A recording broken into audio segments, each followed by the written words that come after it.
Judgment Day, Volume 2, Prelude to Armageddon, Part 2. Israel catapulted to global superpower as Russia succumbs to Jewish domination. Subtitle: A Muslim's Nightmare.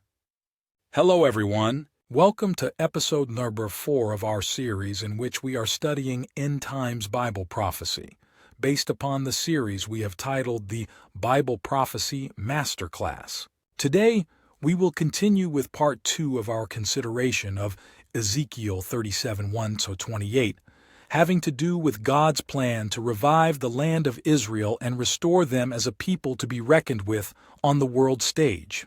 As usual, the text for this study is Volume 2 of the series called Judgment Day, Prelude to Armageddon, Part 2. Israel catapulted to global superpower, the writer of said series being Mr. Alvin Mitchell, and I am Michael, your host. Please feel free to join us as we invoke the blessing of God upon this and all of the studies to come in this highly informative and instructive series. Good health and cosmetology. From a sea known for death? Of all the mineral salts known to exist in the Sea of Salt region, those in highest concentration include magnesium, calcium, bromide, potassium, sodium, chloride, and sulfur. Magnesium chloride, 53%, potassium chloride, 37%, and sodium chloride or common table salt, 8%, are the most abundant, while the remainder occur chiefly in trace elements. One has yet to obtain current estimates as to the approximate net worth of the Dead Sea region, but its value seems to rest mainly in its ability to draw tourists and in mineral extraction. During the mid-70s, the estimated value of the roughly 50-mile-long by 11-mile-wide pothole was set at around 4 times the net worth of the U.S., or greater than the 4 richest European nations combined, or something like that, memory now starting to fade. One article dated 2/17/1929 quoted Sir Herbert Samuel, who put the net worth at around $4 billion. People who know about Israel's Sea of Salt are drawn to it from all around the globe for a variety of reasons, not the least of which are medicinal, therapeutic, and cosmetic, shelter accommodation being provided by many first-class hotels after the order of the likes of the Hyatt. Jewish historian Flavius Josephus is said to have remarked, nearly 2,000 years ago, something to the effect that the Dead Sea was worthy of praise, owing to the healing aspect and impact of its salts upon the human body. Thousands who suffer from psoriasis are said to have been treated effectively by the minerals-laden water, supplemented by a follow-up of bathing under a sun known to be gentler and kinder to exposed skin. Nowhere else on Earth, otherwise harmful solar radiation, some say, is blocked by an atmospheric oxygen level higher than any place else in the world. A bromine concentration 50 times greater than the open seas leaves one feeling relaxed, following a dip, while the magnesium level 15 times that of any ocean makes the skin smooth. Even this lake's black mud, equally rich in minerals, heated to 117 F, is hailed as therapeutic and desirable as a treatment for physical ailments like arthritis. Cosmetic products from the Salt Sea are said to be highly prized, much sought after and sold all over the world. While one has never seen the movies about her, having only read something of her royal, short but sordid and miserable life today, 4-805, it has been said that the supposedly brilliant Egyptian Queen Cleopatra built cosmetic and pharmaceutical factories in the area, having obtained rights of exclusivity. The Queen of Sheba of King Solomon fame was also a visitor almost 1,000 years earlier. Both Israel and Jordan maintain mineral extraction facilities off the south end of the Sea of Salt's smaller South Basin, Dead Sea Works, which manufactures and distributes globally various types of chemicals extracted from the Salt Sea, has been running its extraction facilities since 1931. Here they have set up evaporation ponds by which to capture salts left when the water is gone. One of the Israeli facility's chief products is potassium, often marketed in fertilizers for farming. Currently, 135,000 tons are harvested annually, and at this rate, the entire world could be supplied for 250 years. Bromine is, or was, also a widely harvested mineral, frequently used in the manufacture of dyes, pharmaceuticals, and in gasoline, however, per some initiative pushed by the Geneva Convention for the Protection of the Earth's Ozone Layer, Israel was to have ceased production in 2001. The reason has to do with an orange smoke given off by the large quantities gathered by the Jews. The smoke is heralded as harmful to this ozone layer. To circumvent this restriction, Israel had plans to move its bromine factory to Jordan, where it could continue to produce until 2011, when the Jordanians as well were required to cease production. Whether or not this is the full extent of all that God had in mind when he spoke of converting the wealth of the sea to the benefit of his people remains to be seen. One thing that is certain, add to all its worth in minerals the possibility for huge oil finds in the area. The Sea of Salt has more than enough potential to completely satisfy his desires for preservation and sustenance of the Jew in Palestine. History behind the Sea of Salt. Despite all the historical events written, trounced, and pounded into the sands and soil of that region, all recent accounts of both the sea and its surroundings seem to insist upon portrayal of its supposed beauty only in terms of virginity. Apparently, obviously, if that's the case, it is not entirely the God-forsaken, barren, desolate place any rational being might dream up when one hears the name Dead Sea, although, as one journeys more toward the southern end, it is just that. It is thought the name Dead Sea came into common use and may well have been coined by Jerome. Certainly it is not an area that has always existed in the condition that it is, as of this very hour. Nor has the Salt Sea been subject to its current condition for the millions of years ascribed by the geologists. In fact, God himself has made certain of the preservation of this witness, for us today, roughly 3,900 years or so ago. Lot visually surveyed the plain of Jordan as it appeared before Jehovah's destruction of Sodom and Gomorrah, observing how it was a place manifesting a bountiful water supply, how it resembled the garden that God himself had planted, Eden, or pleasure, also like the land of Egypt, from the point where he stood, in Bethel, on elevated ground, across from and overlooking the Jordanian plains, looking south all the way to Zoar, a little town.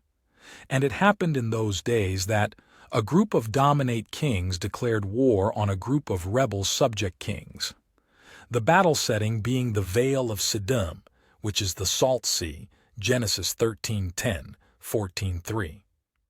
A footnote in my NIV Bible indicates that archaeology now affirms Genesis 3:10, in that prior to the catastrophe God inflicted upon the 4 or 5 cities of this region, it was in fact one well-watered and highly populated to points east and southeast of what is now the Dead Sea. Sidebar. What might be described as a series of discoveries begun before, leading up to and culminating in 1998 has, led by amateur archaeologist Ron Wyatt, netted significant ashen structural finds on both sides of the Sea of Salt, in the vicinity of and across the sea from the location of Masada, on the lower west corner of the North Basin. In addition to literally millions of glass-covered balls of sulfur, some the size of golf balls, 95–98% pure, with trace elements of magnesium, which would boost the heat from burning sulfur to the extreme as high as 9,000 degrees F, in confirmation of the God-mandated destruction, as well as 1,000 graves on the Jordanian side of the Salt Sea, as proof of the former large-scale habitability and habitation of the area.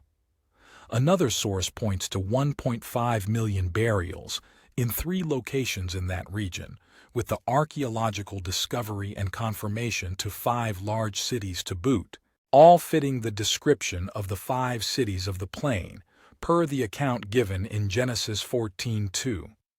All of this confirms that the land in the general area of the Dead Sea was much more fertile in the times before and up to Abraham. In addition to the visit by the Queen of Sheba and the Cleopatra enterprises, both following the aforementioned Sodom and Gomorrah catastrophe, other historical moments surrounding the Sea of Salt include the ministries of John the Baptist and our Lord Jesus himself. Some sources claim that it was here, or near here, in the Jordan, that Jesus was baptized by John. This is also the location of choice for the Jewish sect known as the Essenes, as they sought refuge here throughout the 1st and 2nd centuries. It is here that they pinned and stored for us the documents now known as the Dead Sea Scrolls.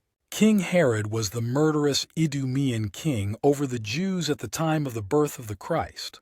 It was here that he built a mountain fortress called Masada. Having killed members of his own family in order to protect his right to the throne, his hope was to retire here. He was also the murderer of many Jewish infants between birth and 2 years old in hope of killing and thereby quelling any kingly threat in Jesus.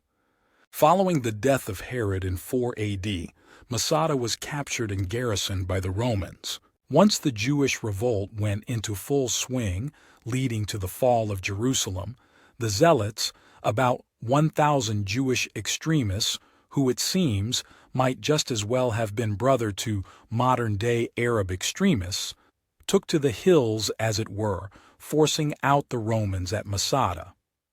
Here, after a 3-year stand against the might of a vastly superior legionary assault, 960 of them, men, women, and children, committed suicide, rather than submit to the power of Rome, where slavery and prostitution were assured.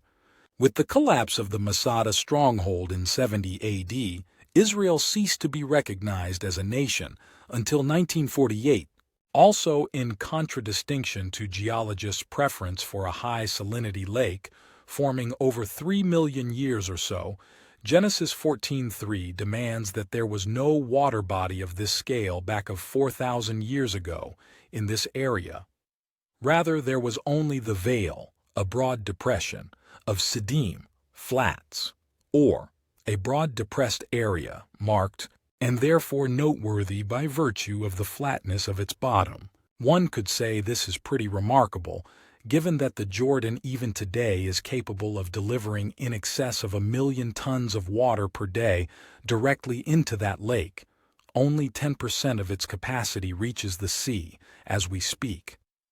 The inhabitants of this locale must have devised some sort of diversionary project or irrigation canal system which would take the Jordan water directly to where it was needed for farming and other daily needs. That is, if one allows for the presupposition that the topography may not have been so structured naturally. At any rate, it was here in this depression where the warring kings, with their armies, met to settle accounts, which proves it has not always been, and it probably was not originally filled with water. Moreover, the writer sums the matter by pointing out that this vale of Siddim, or broad, flat depression in the landscape, roughly 50 miles long, 11 miles wide, is the same as the area now occupied by the Salt Sea. The Hebrew for salt actually means powder, hence it is a powdered sea, or a sea of powder. No information is given in the scriptures as to how or when the Siddim Valley became filled with water, at least not directly. Equally, there is no good solid reason to put faith in the far-fetched fairy tales of the geologists in terms of how the valley formed and or accumulated so much salt. In the absence of hard evidence, his fantasies do have a unique way of not panning out when pitted against the word of the Almighty God. And, while even so-called Bible scholars, theologians, seem determined not to give God the glory, most anyone of any reputation does seem resigned to acknowledge several key biblical tenets of the area. It was once fertile and well-watered. It was well-peopled, home to and able to support multitudes, congregated in 5 cities-towns scattered throughout the region. The principal cities, Sodom and Gomorrah, did exist and were situated in what the Bible considers the plains, somewhere toward the southern end of the valley of Siddim, not in it. Their ruins were still quite visible during the time of one of the Jews' best-known historians. Both cities, along with 3 other neighbors, suffered a simultaneous near-sudden catastrophic end. Interestingly and curiously, perhaps, we are told that the valley of Siddim was formerly filled with slime pits, or more accurately, wells of a rising, oozing, bitumen, tar-like substance, Genesis 14:10. That is, these wells, with their slowly perking and bubbling tar-like elixir, were actually in the Vale of Siddim, positioned throughout, not around the periphery. Moreover, it should be noted that bitumen, tar, asphalt, i.e., slime, does not exist in nature in a soft, gooey state, except as it is near a sizable heat source. That there is and was 3,900 years ago, such an active source is evinced by the presence of several underwater hot springs on both sides of the sea, even today. This is consistent with the observations of first-century historians, the likes of Flavius Josephus, Jewish, born 37 A.D., and Cornelius Tacitus, Roman, i.e., Italian, born 55 A.D., roughly 2,000 years ago, and U.S. naval officer W. F. Lynch, who in 1848 completed the first ever attempt, since the Romans, to discover the mysteries of the Dead Sea and lived to tell about it. Not long before him, 2 others died trying, one on the spot, the other shortly after his return home sick, apparently not knowing that the Sea of Salt contained dangerously high levels of magnesium, which can destroy lung tissue and foul up the respiratory system, bringing certain death if one is not careful. Both Josephus and Lynch saw asphalt patches floating on the waters. Some of the pieces Josephus claims to have seen were the size of bulls without heads. Apparently, no one has ever seen evidence of asphalt outside of its perimeters, either before or after the destruction. It is always floating on the waters. Its appearance is always indicative of the presence of oil and natural gas. As a testament to the plentiful presence of tar during the days of their sway over Palestine, the Greeks named the Sea of Salt Lacus Asphaltitis, or Lake of Asphalt. Not unlike many aspects of Holy Writ, the Vale of Siddim, Salt Sea, and all the issues they raise is indeed an enigma, a source of great mystery for all who have ever bothered to grapple with it, giving it the least bit of serious attention. Bible scholars, theologians, archaeologists, geologists, etc. The Bible's own clues, as augmented by the facts of modern science, knowledge should begin to clear the air. Observe. 1. The depression of Siddim was easily accessible, which means that while it was yet obviously and conspicuously a depressed, flat area, it was no less very shallow compared to its present state. 2. The king of Sodom and company chose it as their battle site. Their choice was deliberate. They did not simply happen to fall into it. They knew its terrain, the hazards and its dangers, which must have been much worse then, before the destruction, than in the Lord's day or that of Lynch, and much more than now. The gases emanating from the pits in those days would not have been muted or muffled by standing water, as at this hour, hence they may well have been much stronger and more deadly. They appear to have had no real intention of fighting, or at least there does not appear to have been much of an effort put forth, as rather they hoped to gain the upper hand based upon the presence of the wells of molten tar, and fumes with which those kings living almost 1,000 miles away may well have not been familiar. 3. The floor of the Siddim Depression had plenty of these wells of tar in its empty, elevated state.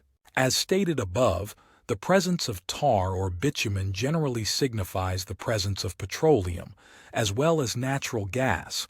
Much of the basis for today's global oil search market is said to have been located based in part on old ancient documents which spoke of this phenomenon. A.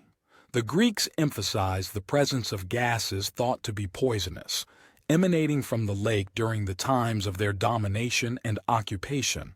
B. The Arabs have spoken of old times, when even a bird could not fly across the lake, as the fumes would literally knock it out of the sky, dead on impact. C. The 1848 Lynch expedition, which began north of Lake Hule, on Mount Hermon and culminated at and with a thorough search of the Dead Sea, having followed the Jordan River all the way down, confirmed many of the stories about the lake, giving the world a first-ever accurate assessment and analysis of the Sea of Salt. 1. It is nearly impossible to drown there, as nothing will sink. Nothing can live in the waters or grow on the land surrounding them, their banks being desolate and barren. The water's salinity level then was 30%. 3. The beaches were characterized by large coagulated deposits of sparkling white salt. 4.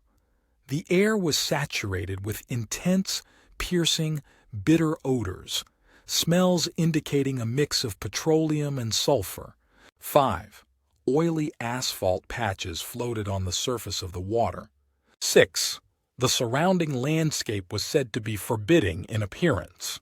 In light of the life-threatening breathing hazards associated with the presence of these active petroleum wells, it is highly unlikely and totally unreasonable to assume that any of the 5 cities destroyed by God were actually built within the confines of the Valley of Siddim.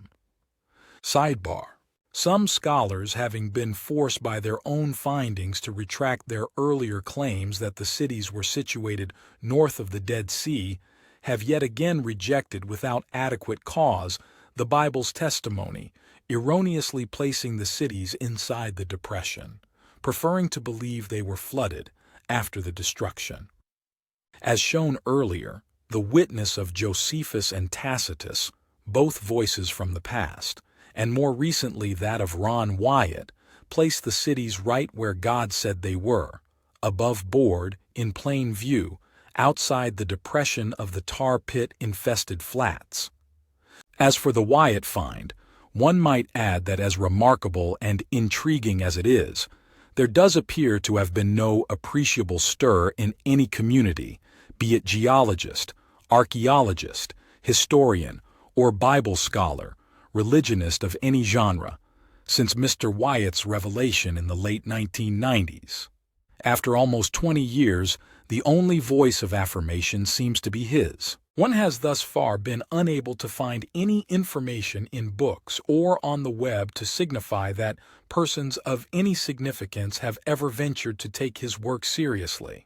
For this reason, considering that in legal and spiritual matters, God's standard is such that every issue should be settled per the testimony of 2 or more witnesses, one may do well to log his studies in the for what it's worth file for now.